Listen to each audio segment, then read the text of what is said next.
In the heart of the night, this world will burn bright. We will set it alight. In the heart of the night, in the heart of the night, this world will burn bright. We will set it alight. In the heart of the night.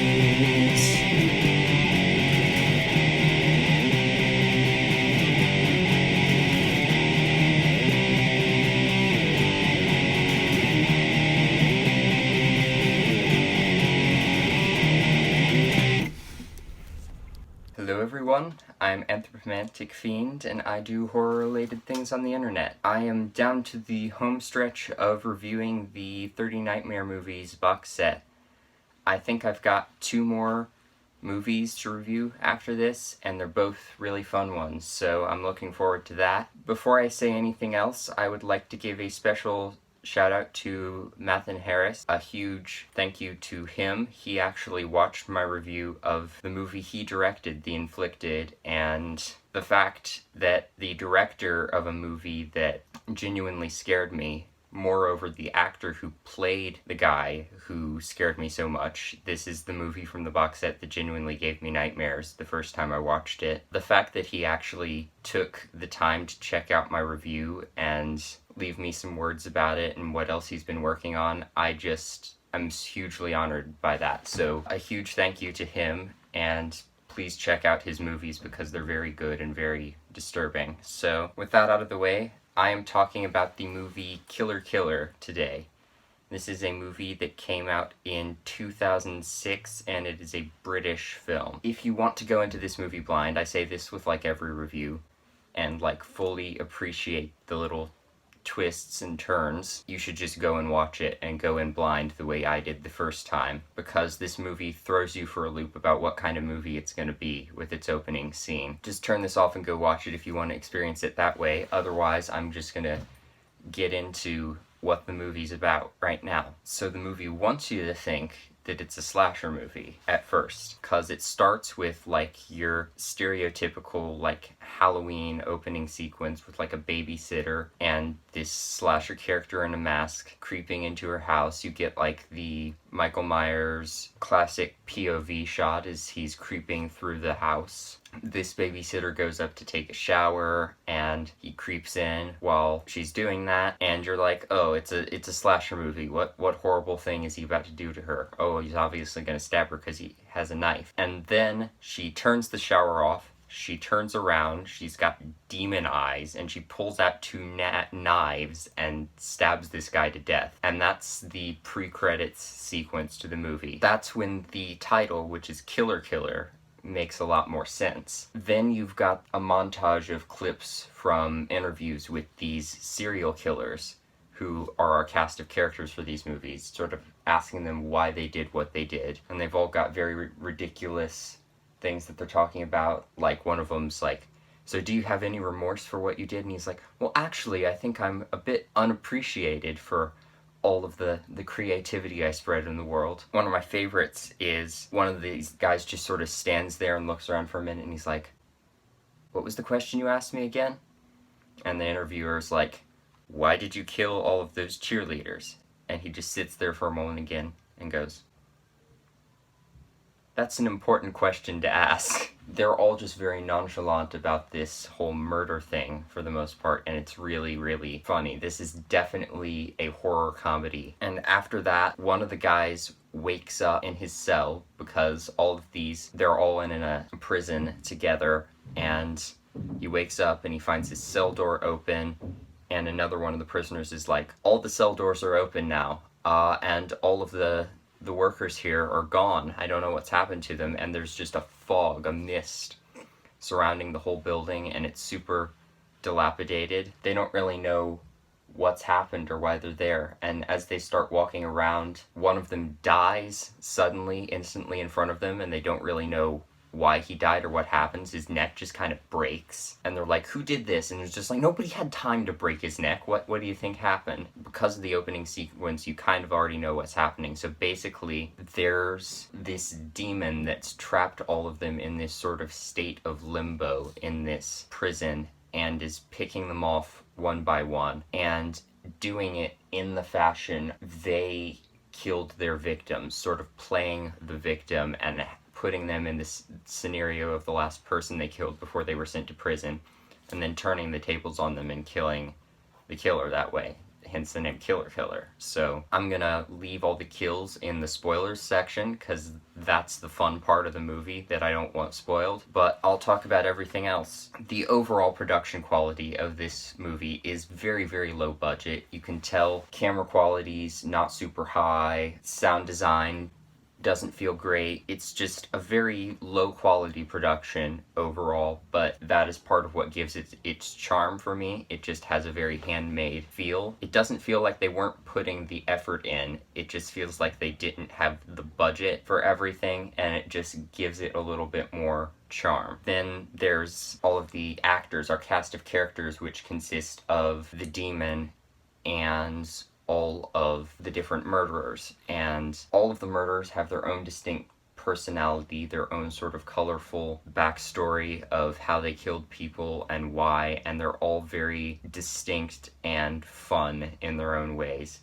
They're all very messed up, but they're not played completely straight. You start to care about them, but they're still very goofy in some ways. The acting is not the most convincing thing I've ever seen in my life, but it's charming. It has a sort of charm to it the way the rest of the movie does. Their conversations are really, really funny because, again, they're just sort of nonchalantly talking about murder. Two of them get into an argument about this one guy. His name is Dr. Harris. He killed people and, took out their organs surgically and replaced them with car parts. One of them's like, didn't you get that idea from a computer game? I forget what it's called. And he's just like, no.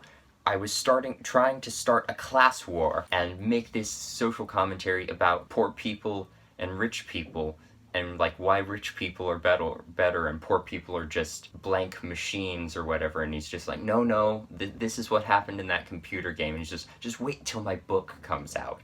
That'll explain everything. He's just very pretentious and he's writing a book about it. And then they just get into a little conversation about computer games, and the other one's like, oh, I got my thing the other way around. They actually based a computer game on me, and it was super controversial. And it's just like, oh my god. These guys are murdering people and they're talking about computer games, and it's great. And then they'll get into little arguments about the tiniest things. It's just like, one of them's just like, well, you're not exactly a saint either. You went around with a paper bag on your head, cutting up people with an axe. And he just goes, an axe? An axe? Sledgehammer. It's just little things like that are so great. You've got that, and then the Killerkiller demon, who is called Helle, or Hell, I believe.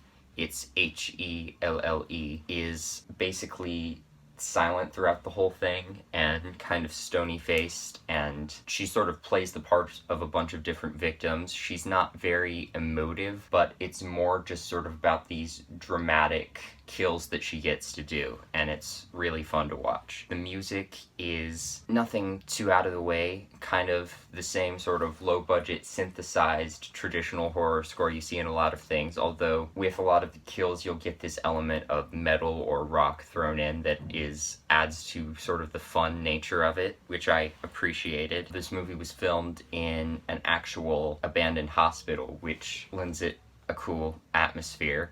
Killerkiller is far from a perfect movie, but it is a very fun watch that I definitely recommend if you want to see some fun, creative kills and some goofy banter. The other problem, I suppose, I may have had with this is I'm not the most accustomed to British accents, and there were some very thick ones in this, so it was kind of difficult to make out some of the dialogue just from me, and some of the jokes kind of didn't land. I was just like, was that a joke? What was funny about that? I kind of missed that.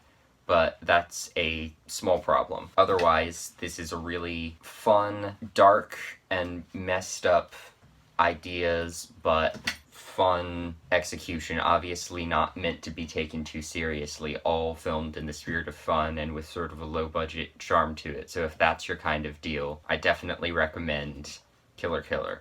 So, without further ado, here are the spoilers.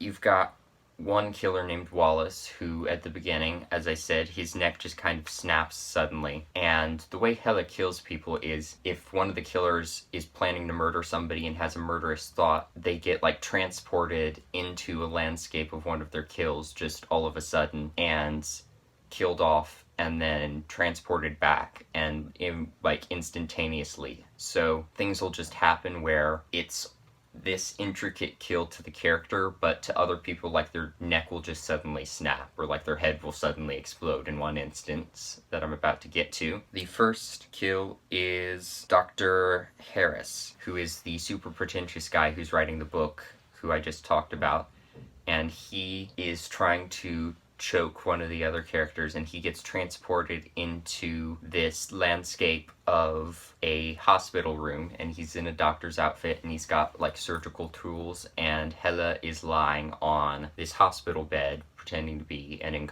unconscious victim, and he's about to go to work, and she like grabs like a scalpel or something with her foot, like between her toes, and stabs him with it, and then gets up off the bed and slams him down on the hospital table, and then just starts cutting him open, saws one of his arms off with a bone saw. It's not a very graphic movie, again, because low budget, not great effects, so you don't see a lot of this happening, but you get to see like blood and like severed limbs after the fact, so it's fun. And she like saws most of his arm off and then rips the rest of it off. He's conscious through all of this. After his arm gets ripped off, he loses consciousness, and then she just opens him up and starts ripping his guts out. And again, the metal aspect of the soundtrack sort of comes out in this scene, and it's campy and brutal and fun. It's really fun. The stock sound effects in this are great. They literally list like the URLs of the sound effects that they used in the movie in the ending credits, which I found amusing. When she like moves very suddenly, there will be like a cartoony whooshing sound, which I found funny. Then you've got these two killers who are the twins, and they only kill cheerleaders, or at least people dressed like cheerleaders, and they get transported into this room where there's like an alt-rock band playing, and this girl who is Hella, dressed as a cheerleader and dancing. I think what they were going for is like a knockoff version of Nirvana's Smells Like Teen Spirit video, which I found funny, and then a director comes through and it's just like, okay, cut, everybody, it's break time, and they just walk away, and Hella keeps standing there, and the twins just sort of advance on her, and she starts dancing, and it's very obviously not real cheerleader moves. She's just sort of doing vague cheerleadery things. And then they just sort of come up to her and like saying things like, hello, gorgeous, and etc. And she kicks both of them, and they get back up, and they're like, okay, you're dead. She pulls out her pom-poms, and like these two fakey CGI knives come out of the pom-poms, and she stabs both of them. So that was very entertaining. Following that, you've got, I forget what his name is, but he's like, I don't even know how to describe him. He's just very manic, and I don't know what mental illness he's supposed to portray. Probably not either anyone in particular, because that would be very insensitive and not great. He's just got this very jerky, sudden, fast breathing all the time, creepy, childlike way of speaking. And he's got like a little cloth that he's always gnawing on. I don't remember what his name is, but he's weird. And he gets like transported into like a bedroom scene with a girlfriend of his. And this one, I don't even know. He like strips down to nothing but his underwear and is wearing like this leather mask, and it's obviously supposed to be very sort of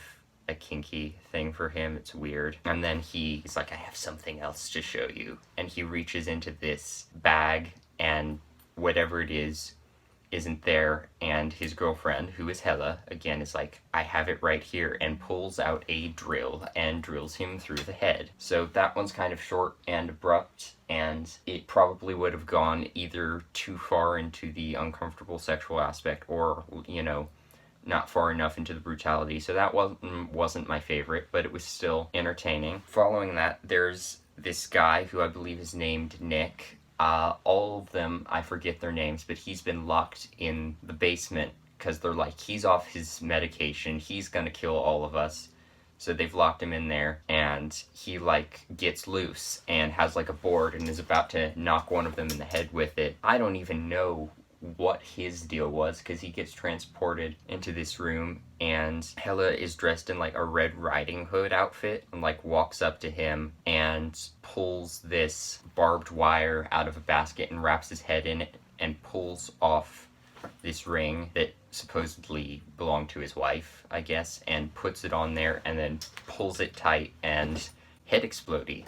And that leads to some of my favorite dialogue in the movie, because after that, Nick's head explodes in front of this guy that he was about to kill. We're down to 2 guys in the building at this point, and the other guy's just like, okay, stay calm. And the guy's just like, stay calm? I have parts of Nick up my nose and in my ear. And he's like, there's just like little bits of head everywhere, so that was fun. And this guy is the guy who's like used to wear a paper bag over his head and hold a mallet, but at this point the other guy who's like talks about being a former goth and really into occult stuff is just like, okay, we're gonna hold a ritual and try to bring Hela here and send her away. They try to do that, and it evidently works at first, but then the paper bag killer guy knocks the former goth guy over the head and ties him up in a chair and is just like, okay, I know you're into all of this occult stuff, so I know you summoned this demon thing here, and why'd you do it? The goth guy's whole backstory is he had his teeth sharpened into fangs, had a girlfriend who is also into vampirism. They would always have these very sort of bloody, passionate moments together, and paper bag killer guy is like, oh, so you like accidentally kill her with her fangs or something? And he's just like, no, it was a drunk driver. And after that, I just got super drunk, and I don't even remember what happened, but there were like these 2 women who were found with their throats torn out, and everybody thought that I had done it, so that's why I'm here. But I know I couldn't have done it, because if I had done something like that, I would want to be dead. He's obviously like, I don't deserve to be here, all of these other people deserve to be here, they deserve to die. So he has actually summoned Hela himself to pick all of them off, because he knows he's righteous and he's gonna survive. So that's why he's been tied up. So other guy's about to bash his head in with a brick, and he gets transported back to the scene with Hela. At first, he's got the paper bag and the sledgehammer, and he's about to go for it, and he's like, wait, no, this isn't me anymore. And she's just like, it's what you are. It's all you are. There's no going back. Now pick up the bag and the sledgehammer and show me what you got. And he just sort of resigns himself to it and goes for it, and he dies. And you don't really see how he dies, which is a pity, because I would have wanted to know how she would have reversed that situation on him. But he just kind of falls to the ground. And then former goth guy is the only one yet left, and he's just like, it's all over with. Hela, you just sort of see come in the background in like this very bad vampire get up. He's just like, oh my god, I did kill those girls, didn't I? And it's just like, pretty much, yeah, you did. And he just sort of gives himself up, and she bites him on the neck, and he falls down dead, and the movie ends. Yeah, it's this very long, fun string of deaths that reverse these killers' deaths on the killer himself. And I don't even know what else to say. It's just a very fun, sort of darkly humorous, low-budget movie. So if that's your thing, please check out Killerkiller. Thank you for checking my review out, and I will hopefully see you in another video. Bye.